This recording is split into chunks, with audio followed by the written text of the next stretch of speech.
नमस्कार भावांनो, आजच्या ब्लॉगमध्ये आपलं स्वागत. आज होता मुलीचा बड्डे. मग मी 1 किलो आणला. भडंग करायला म्हटलं जिरं मोहरी टाकायला चालू केलं बघा तेलात.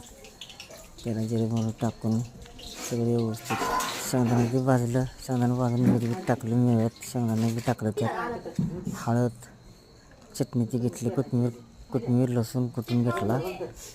लसूण कुटून घेतला तर म्हटलं जरा लसूण कोथिंबीर टाकले. तर हळद चटणी लाल तिखट टाकलं बघा.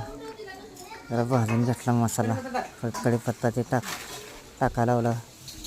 कढीपत्ता ते टाकला मस्तपैकी. सगळा व्यवस्थित मसाला भाजून घेतला. मसाला भाजून घेतला मग बाकी सामान टाकायला मसाला भाजून घ्यायला वतला बघा. मिळत हलवायचं चालू केलं 2 प्लेट घेऊन व्यवस्थित. कढईत राहिलेला मसाला ते शिवून घेतला. सगळा चटणी मसाला ते सगळा काढून घेतला कढईतला. सगळे व्यवस्थित खरडून सगळं घेतलं. पूर्ण सगळं हलवलं. त्यातला त्यात केला. बिलटा भरल्या. ह्याची तयारी चालू होती. मुलीची बड्डे होता. केक ते आणला जाऊन.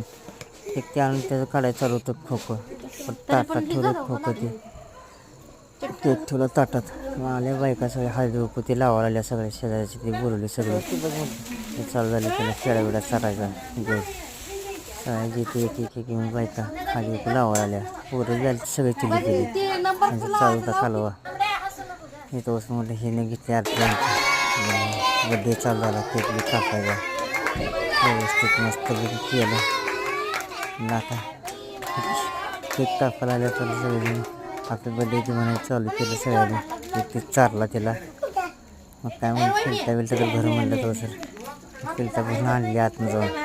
बघा फिलता भरल्या. त्यात केक बी ठेवायला चालू होता. चिवड्यात सगळी चिली फिली आली ती घ्यान त्यांना. मग काय एक द्यायला चालू केली. चॉकलेट होतं त्यात. सगळ्यांना वाटलं व्यवस्थित. उठून घेतलं सगळ्यांनी. म्हणलं अजून बघा म्हटलं आता अजून कोण राहिले बघा म्हटलं आता आपण जरा मुलीला केक ते चारावं म्हटलं.